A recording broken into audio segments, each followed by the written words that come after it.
नमस्कार दोस्तों, मैं तनु जसवाल आपका एबीसी एजुकेशन एकेडमी के डिजिटल प्लेटफॉर्म पर हार्दिक स्वागत करता हूं। हमारी प्रश्नोत्तरी सीरीज का आज भाग 8 है। इस भाग 8 में हम आज पुनः 20 प्रश्नों का क्या करेंगे, अध्ययन करेंगे, उनके बारे में जानेंगे और उनके उत्तर खोजने का प्रयास करेंगे। तो पहला प्रश्न आपके स्क्रीन पर, कार्तिकेयपुर राज्य में कौन सा अधिकारी भूमि की विधि पूर्वक माप करता है? यानी कि हमसे भूमि की विधि पूर्वक माप करने वाले अधिकारी का नाम पूछा गया है। तो इसका उत्तर हम देखते हैं। इसका उत्तर है प्रभावतार। प्रभावतार, ठीक। अब इसमें 3 ऑप्शन और हैं। ऑप्शन संख्या ए, क्षेत्रपाल। क्षेत्रपाल क्या करता था? यह कृषि के उन्नयन के लिए काम करता था, ठीक। औपचारिक, यह क्या करेगा? जो खेत होंगे या जो कृषि से संबंधित चीजें होंगी उनका क्या करेगा? उल्लेख करेगा या भूमि का उल्लेख करेगा। भूमि का उल्लेख, ठीक है। ऑप्शन संख्या डी, डांडिक। यह क्या होगा? यह पुलिस का सिपाही होगा जिसके पास दंड रहेगा, यानी कि यह डंडा लेकर चलने वाला पुलिस का अधिकारी। चलिए अगला प्रश्न, प्रश्न संख्या 2। कार्तिकेयपुर अभिलेखों में प्रांत के शासकों को क्या कहा जाता था? ठीक है, इसमें प्रांत के शासकों का नाम पूछा गया है। तो प्रांत के शासकों को बोला जाता था उपरीक, ठीक है। उपरीक इसका क्या होगा? उत्तर होगा। अब इसमें ऑप्शन दे रखा है बी, यानी कि विषयपति। तो विषयपति किसको बोला जाता था? तो विषयपति होता था विषय का शासक, और यहां पर विषय कहा जाता था किसको? जिलों को, ठीक। राजा संपूर्ण देश का शासक, संपूर्ण देश का शासक, संपूर्ण देश का शासक। सामंत वह व्यक्ति जो राजा को कर देते थे, राजा को कर देते थे, लेकिन शासन स्वयं करते थे, स्वयं करते थे, ठीक है। अगला प्रश्न, निम्न में से कौन सा विषय कार्तिकेयपुर राज्य में नहीं था? ठीक, यानी कि विषय पूछा गया है, यानी कि कौन सा जिला, अगर हम आधुनिक समय भाई कौन सा जिला नहीं था। इसके हमको 4 ऑप्शन दे रखे, टंकणपुर, अंतराग, ऐसाल और वैजनाथ। तो इसका सही उत्तर होगा वैजनाथ। कौन सा होगा? वैजनाथ। तो याद रखिएगा, कार्तिकेयपुर राज्य में 5 विषयों के बारे में जानकारी मिलती है, और इन 5 विषयों में से टंकणपुर, अंतराग और ऐसाल हमारे ऑप्शन में है। और जो 2 हैं वो कौन से हैं? एक है कार्तिकेयपुर और दूसरा है मायापुर, ठीक। एक कार्तिकेयपुर और दूसरा मायापुर। तो ये 5 विषय कार्तिकेयपुर राज्य में स्थित थे। चलिए अगला, जोशीमठ में नरसिंह मंदिर की स्थापना किसने की? तो इसमें नरसिंह मंदिर की स्थापना की बात की गई है। इसके 4 ऑप्शन है, त्रिभुवनराज, भूदेव, बसंत देव और निम्बरदेव। इन चारों में से किस व्यक्ति ने की थी? तो इसका सही उत्तर है हमारे पास वसंत देव। वसंत देव कौन थे? वसंत देव इस कार्तिकेयपुर राजवंश के, कार्तिकेयपुर राजवंश के क्या है? संस्थापक है, संस्थापक है। तो ये इसके क्या है? संस्थापक हैं। अब अगला प्रश्न, निम्न में से किस राजा ने परम भट्टारक महाराजाधिराज की उपाधि धारण की? अब इसके लिए हमारे पास 4 ऑप्शन है, त्रिभुवनराज, सुभिक्षिराज, निम्बरदेव और सलोणादित्य, ठीक। अब हमारा जो सही ऑप्शन इसमें होगा वो होगा कौन सा? सुभिक्षिराज।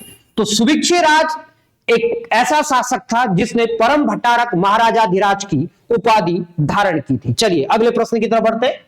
अगला प्रश्न, ललित सुरदेव के अभिलेखों में किस शासक को परम माहेश्वर तथा परम ब्राह्मण की उपाधि दी गई है।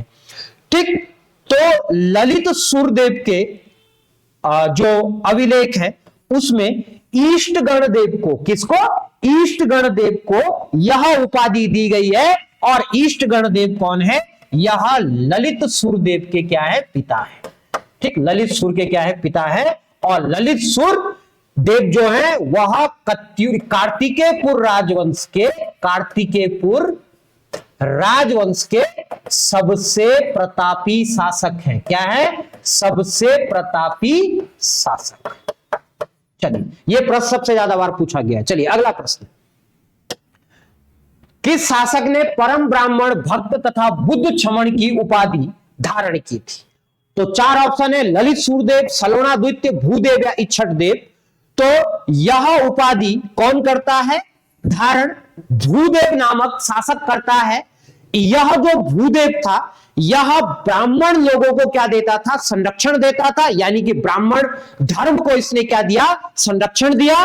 और जो बौद्ध धर्म था, उत्तराखंड में जो इस समय बौद्ध धर्म के जो लोग थे, इनको मारने का ये काम करता है। इसने उत्तराखंड की धरती से बौद्ध धर्म को समाप्त करने की क्या ली थी, प्रेरणा ली थी, या इसने प्रण लिया था कि मैं उत्तराखंड की धरती से क्या करूंगा, इस बौद्ध धर्म को समाप्त कर दूंगा।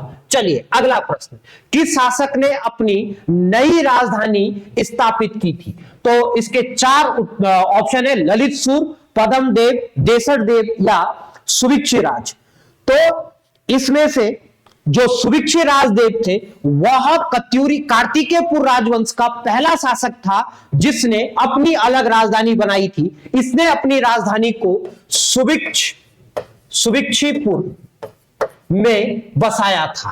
ठीक, तो इसने अपनी राजधानी को कार्तिकेयपुर यानी कि वर्तमान के जोशीमठ से ले जाकर सुभिक्षिपुर ले गया था। चलिए अगला प्रश्न, कत्यूरी वंश का अंतिम शक्तिशाली शासक कौन था?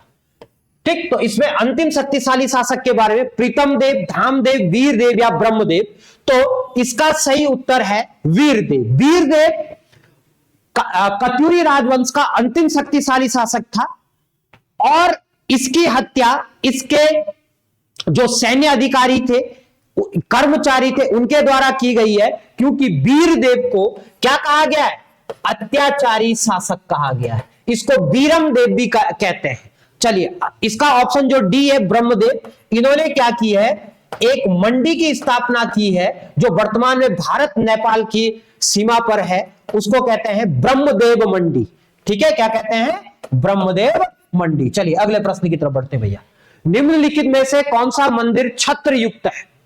ठीक है, तो इसमें छत्र युक्त मंदिर के बारे में पूछा गया है। तो जागेश्वर, गोपेश्वर, जोशीमठ, आप सही उत्तर बताइए। तो इसका सही उत्तर हम देखते हैं गोपेश्वर। तो जो गोपेश्वर का जो मंदिर है भगवान गोपीनाथ का, वह क्या है, छत्र युक्त मंदिर है। ठीक है, क्या है, छत्र युक्त मंदिर है। और कार्तिकेयपुर या कत्यूरी राजवंश के समय मंदिर निर्माण की क्या है, दो शैलियां थी। एक को कहते हैं छत्र युक्त और दूसरी को कहते हैं हम लोग शिखर युक्त। क्या कहते हैं, शिखर युक्त, शिखर युक्त।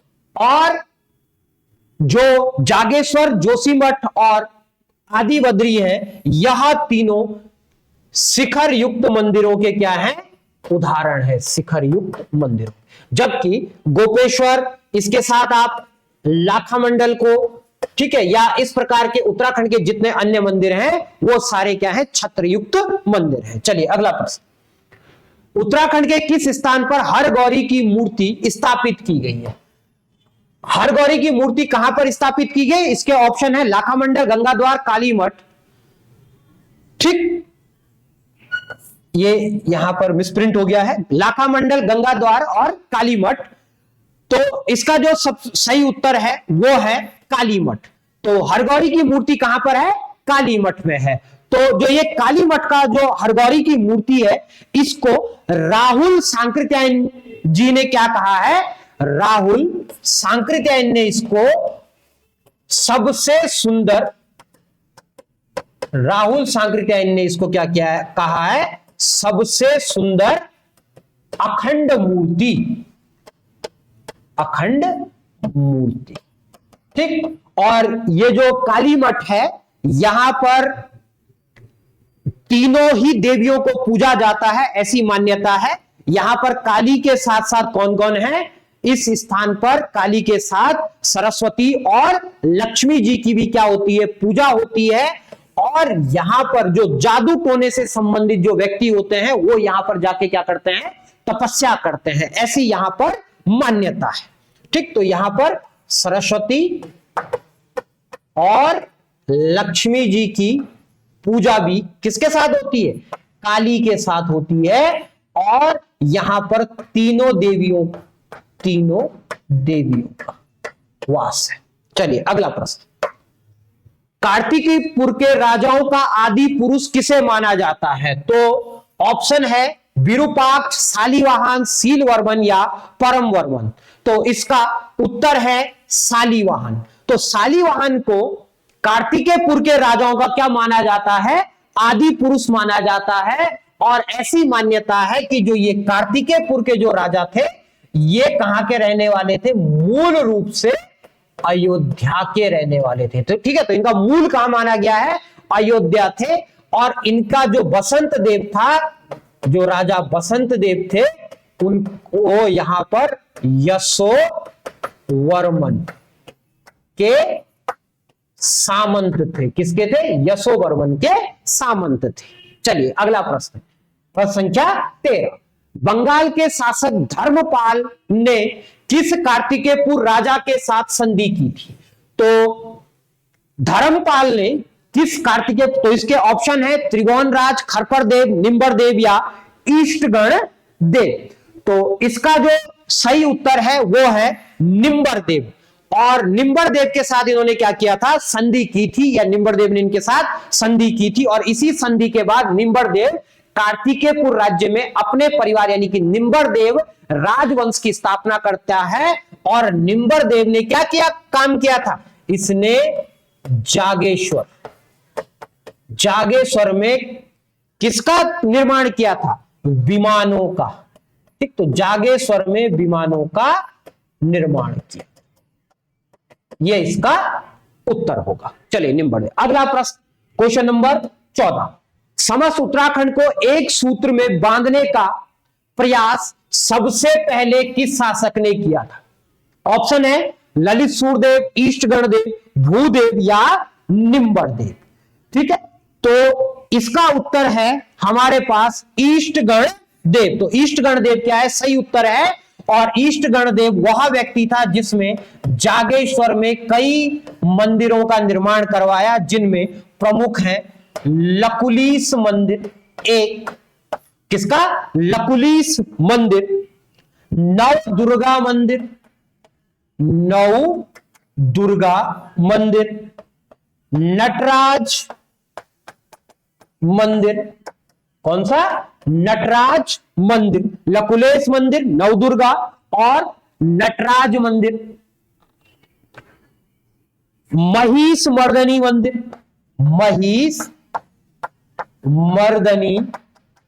मंदिर। और यही प्रश्न पूछा गया था कि उत्तराखंड के यूके SSSC के द्वारा कि जागेश्वर में महिष मर्दनी मंदिर बनाने का श्रेय किस राजा को जाता है? तो ईष्टगण देव को जाता है। चलिए अगले प्रश्न की तरफ, कली कलंक पंक में मग्न धरती के उद्धार के लिए वराह अवतार समान किस शासक को बताया गया है? तो ऑप्शन है इच्छर, भूदेव, ललित सूरदेव या पद्मदेव। तो ऑप्शन हमारा कौन सा सही होगा भाई? तो सही होगा ललित सूरदेव। ललित सूरदेव को यह उपाधि दी गई थी क्योंकि वह इस वंश का सबसे क्या था? प्रतापी शासक हुआ करता था। ठीक है, तो ललित सूरदेव क्या था? इस वंश का सबसे प्रतापी शासक था। और उसके जो पांडुकेश्वर ताम्रपत्र है, कौन सा? पांडुकेश्वर ताम्रपत्र, उसमें यह बात कही गई है। पांडुकेश्वर ताम्रपत्र में।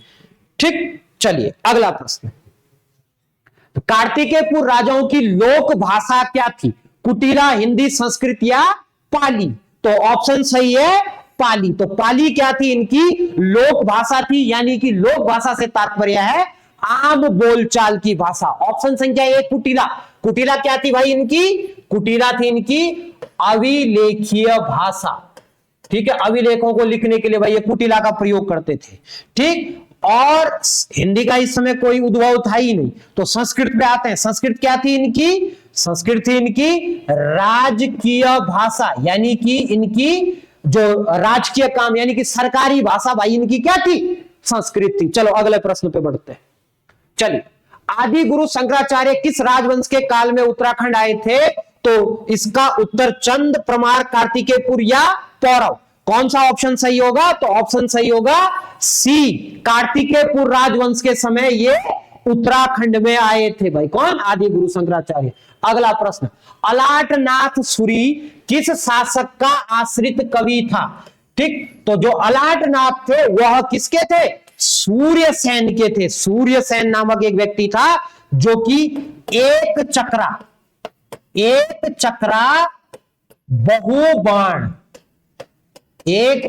बहुबाण राजवंश का शासक था। और यह एक चक्रा हम किसको बोलते हैं भाई? तो ये बोलते हैं चक्रौता को। तो यहां पर एक बहुबाण राजवंश शासन करता था, उसी का एक राजा हुआ करता था सूर्यसेन। ठीक, और इस वंश में कुल राजाओं की संख्या अगर बताएं तो 7 है भाई। कितने हैं? 7 राजा बहुबाण राजवंश में हुए थे, जिनकी राजधानी कहां थी? चक्रौता में थी। ठीक, चलिए अगला प्रश्न, निम्नलिखित में से दुमुग का गणपति था? मणदेव, राणा देवपाल, जगतपाल या मंगल सिंह? तो उत्तर क्या होगा? उत्तर होगा भैया मंगल सिंह। मंगल सिंह क्या था? दुमुग देश का गणपति हुआ करता था मंगल सिंह। अब मणदेव, देवपाल और जगतपाल कौन थे? तो जो मणदेव व्यक्ति था वह कौन था? मणदेव हमारा मंदाकिनी घाटी का राजा हुआ करता था। कहां का? मंदाकिनी घाटी का राजा। देवपाल कौन था? तो देवपाल था सिरमौर का राजा, और इसी के शासनकाल में बलबन ने क्या किया था? सिरमौर पर आक्रमण कर दिया था। फिर अगला आते हैं जगतपाल। जगतपाल कौन थे? परमार वंश का शासक था। क्या था? परमार वंश का शासक था। ठीक, चलिए अगला प्रश्न, पाली पछाऊ वंशावली में कत्यूरी वंश का संस्थापक किसे बोला गया है? तो ऑप्शन नरसिंह देव, अशांति देव, पिथौरा शाही या दुल्हा शाही। ठीक, तो इसका सही उत्तर है अशांति देव। अशांति देव को कत्यूरी वंश का संस्थापक पाली पछाऊ की वंशावली में बताया गया है। ठीक है, नरसिंह देव और जो पिथौरा शाही इसमें इंपॉर्टेंट है, क्योंकि इन्होंने किसकी स्थापना की थी? पिथौरा गढ़ की स्थापना की थी, या पिथौरागढ़ के किले की स्थापना की थी।